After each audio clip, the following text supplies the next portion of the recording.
Monkey dolphin को ऊपर से देख रहा होता है, जहाँ पे उसे सब लोग थैंक्स बोलते हैं। मंकी बोलता है कि उसे अब ऐसा लग रहा है कि उन लोगों को अपनी ऑर्गेनाइजेशन को एक्सपेंड करना चाहिए ताकि वो लोग 4C टेरिटरी के कॉम्प्लिकेटेड मैटर्स को संभाल सके, और अब उसे और नए मेंबर्स ऐड करने चाहिए अपनी ऑर्गेनाइजेशन में। जिसके बाद हमें दिखाया जाता है स्काई पैलेस का सीन, जहाँ पे यांग बोलता है कि जजमेंट और दूसरी फोर्सेस एक दूसरे से अलग हैं। लाइक अगर कोई फैमिली या फोर्स फिजिकल स्टोर है तो जजमेंट ऑर्गेनाइजेशन एक ऑनलाइन स्टोर है। यांग बोलता है कि उसे एबिलिटी मेडिसिन का यूज करना चाहिए ताकि वो और नए मेंबर्स जोड़ सके और उन्हें वो ability medicine as a reward दे सके। यांग बोलता है कि पर उससे पहले उसे अपनी कंट्रोल एबिलिटी को एस रैंक तक अपग्रेड करना होगा, जिसके बाद वो अपनी एबिलिटी को अपग्रेड करता है। यांग एक मास्क को पकड़ के बोलता है कि इसके ऊपर उसे मार्क सॉलिडिफाई की एबिलिटी यूज करनी चाहिए ताकि जजमेंट के बाहर के मेंबर्स भी इस मास्क को पहन पाए और ताकि वो स्काई पैलेस का यूज कर पाए और उनसे कमांड ले सके। यांग बोलता है कि उसके 12 ज़ोडिएक हो गए और 28 कॉन्स्टेलेशन मेंबर्स और सारे lower outer member heavenly spirit का यूज कर पाएंगे। यांग बोलता है कि अब उसका नेक्स्ट काम ये है कि वो इन सब मास्क को 4C टेरिटरी के अंदर अलग अलग जगह पे फैला दे। यांग बोलता है कि जिन भी फोर्सेस को एबिलिटी मेडिसिन चाहिए होगी उन लोगों का ध्यान भटक जाएगा और वो लोग हेवनली स्पिरिट मास्क को कलेक्ट करना शुरू कर देंगे और उसके पास इतनी इनफ फ्रेगमेंट्स है ताकि वो किसी एबिलिटी को एसएस रैंक तक अपग्रेड करे और वो अब किस एबिलिटी को चुने। जिसके बाद वो अपनी सुपर ब्रेन एबिलिटी को यूज करता है और उसे एक एसएस रैंक तक की एबिलिटी बना देता है, जिसके बाद उसे उसके अंदर 4 एबिलिटी यूज करने का मौका मिलता है। वो बोलता है कि हम रैंक 3 की एबिलिटी से एक्सपेक्ट कर सकते थे कि हम इसके अंदर 4 स्किल्स को यूज कर सकते हैं। यांग अपनी 4th स्किल का यूज करता है और वो अपनी वर्चुअल मेंटालिटी बनाता है जो कि एक लड़की होती है और वो यांग को ग्रीट करती है। यांग उस लड़की से बोलता है कि तुम ऐसे मत बोलो, लोग इसका कुछ और मतलब निकालेंगे। यांग उस लड़की को समझाता है कि अब से वो फ्यूचर में उसे लॉर्ड बोले क्योंकि यहाँ पे काफी सारे लोग आने वाले हैं जब ये जगह एक्सपैंड होगी। जिसके बाद वहाँ पे 4 टावर अपीयर होते हैं। यांग उन्हें नाम देता है White Tiger, Phoenix, Mysterious Turtle और ग्रीन ड्रैगन का। यांग बताता है कि Green Dragon Palace Steel Blood Sea को संभालेगा और फिनिक्स पैलेस हीरो सी को संभालेगा और white tiger palace freedom palace को संभालेगा और मिस्टीरियस टर्टल पैलेस चाओस सी को संभालेगा। यांग उस लड़की से बताता है कि ये 4 पैलेस है और इन सब के अंदर 7 कॉन्स्टेलेशन मेंबर्स होंगे, पर तुम कुछ समय के लिए इसके अंदर 9 हेवनली स्पिरिट डाल दो और आखिर तुम किसके अंदर होना चाहती हो। तो वो लड़की बताती है कि मैं तुम्हारे थॉट से बनी हूँ और जो तुम चाहोगे मैं उसी के अंदर जाऊंगी, इसलिए मेरे को रिस्पॉन्सिबल होने दो फिनिक्स के लिए। यांग बोलता है तो फिर ठीक है, मैं फिनिक्स का डिजाइन तुम पे छोड़ता हूँ और अब तुम जल्द से जल्द कुछ कपड़े पहन लो। वो लड़की बोलती है जैसा आप चाहें, जिसके बाद वो फिनिक्स की ड्रेस पहनती है। यांग अपने मन में बोलता है कि ये मेरी मेंटल स्पिरिट का एक छोटा सा पोर्शन है, पर ये एक परफेक्ट गर्ल है जो कि इस वर्ल्ड में एग्जिस्ट ही नहीं करती। यांग बोलता है कि मैं यहाँ से जा रहा हूँ क्योंकि कोई मेरा इंतजार कर रहा है। जिसके बाद फिनिक्स यांग को यस लॉर्ड बोल के बुलाती है। फाइफा बोलती है कि ब्रदर डॉल्फिन वापस से चलने वाली है और एल्डर क्वान ने आपको बुलाया है ताकि आप सी ऑफरिंग सेरेमनी ज्वाइन कर सके।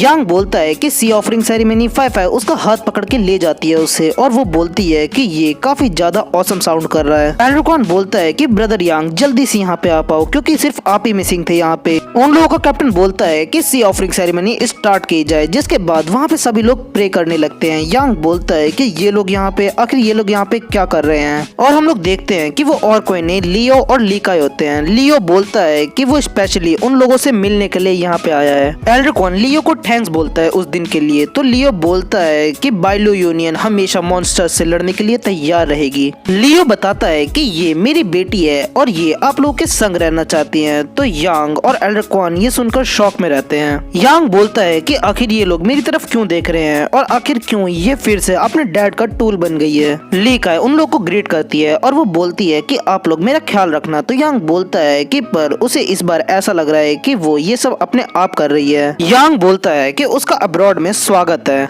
जिसके बाद हमें दिखाया जाता है एक हफ्ते बाद का सीन, जहाँ पे एल्डर क्वान बताता है कि जो आइलैंड हमारे सामने है उसका नाम है फैंचो आइलैंड। जिसके बाद डॉल्फिन पोर्ट पे लग जाती है। वहाँ पे लोग बोलते हैं कि आखिरकार वो दिन आ गया जहाँ पे क्वान फैमिली ने अपनी पावर फिर से गेन कर ली और इस चीज में हमारे लीडर को कई दिक्कतें आई पर वो नहीं रुके।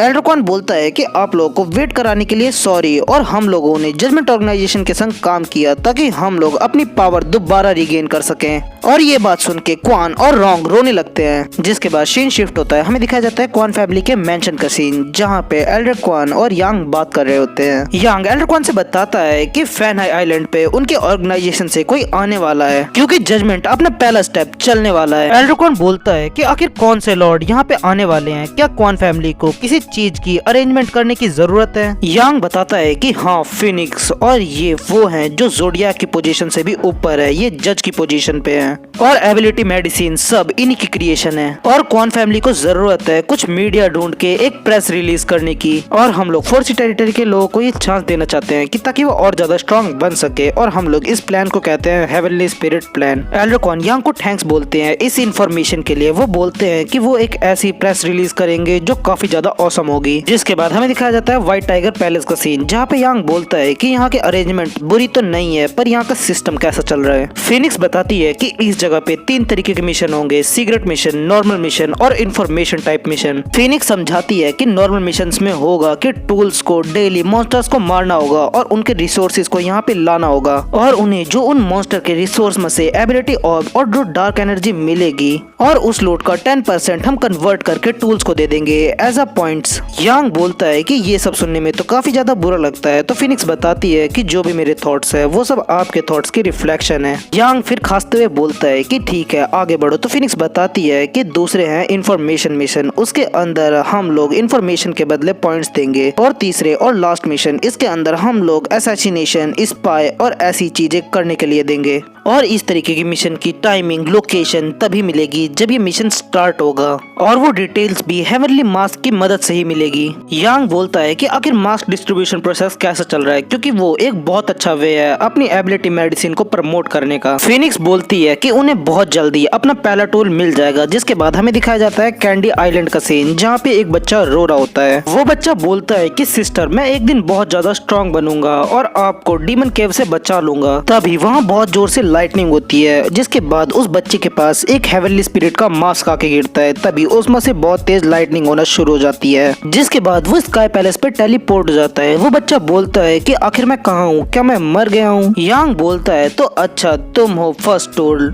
यांग बोलता है कि बच्चे, तुम स्काई स्पीड स्टार बन गए हो, और अगर तुम ऐसे ही रोते रहे तो तुम मर जाओगे। यांग बोलता है कि पहले तुम मुझे अपना नाम बताओ। वो बच्चा बताता है कि उसका नाम है ऑगस्ट। यांग बोलता है कि पहले तुम अपना स्काई स्पीड स्टार मास्क पहनो, और अब तुमसे ये सवाल कोई और पूछे तो तुम उसका आंसर मत करना। ऑगस्ट यांग को थैंक्स बोलता है। यांग बोलता है कि फर्स्टली मैं तुम्हें इंट्रोड्यूस करा दूं इस जगह के बारे में और इस सिचुएशन के बारे में। यांग बोलता है कि बच्चे, तुमने जजमेंट ऑर्गेनाइजेशन ज्वाइन कर ली, क्या तुम डिप्रेस्ड हो? ऑगस्टा बोलता है कि ब्रदर, ऐसी कोई भी बात नहीं है, दरअसल मैंने कोई भी एबिलिटी को अवेकन नहीं किया है अभी तक, और मैं सिंपली डी रैंक के मॉन्स्टर को भी नहीं मार सकता। यांग बोलता है कि ये तो एक बहुत बड़ी प्रॉब्लम है। फिनिक्स, आखिर तुम्हारी क्या राय है इसके अंदर? फिनिक्स बताती है कि जो भी यहाँ पे नया आएगा या जिसके पास भी एबिलिटी नहीं होगी, हम लोग उन्हें पॉइंट्स लोन पे देंगे, जिसकी मदद से वो लोग सी रैंक की एबिलिटी मेडिसिन ले सकेंगे। पर इसके अंदर भी एक कंडीशन है, जो पॉइंट्स उन्होंने लोन लिए होंगे उन्हें वो सब पॉइंट्स 1 मंथ के अंदर ही रीपे करने होंगे। यांग बोलता है कि ये तो ठीक है, क्योंकि सी रैंक एबिलिटी से एटलीस्ट वो लोग डी रैंक मिशन तो कर पाएंगे,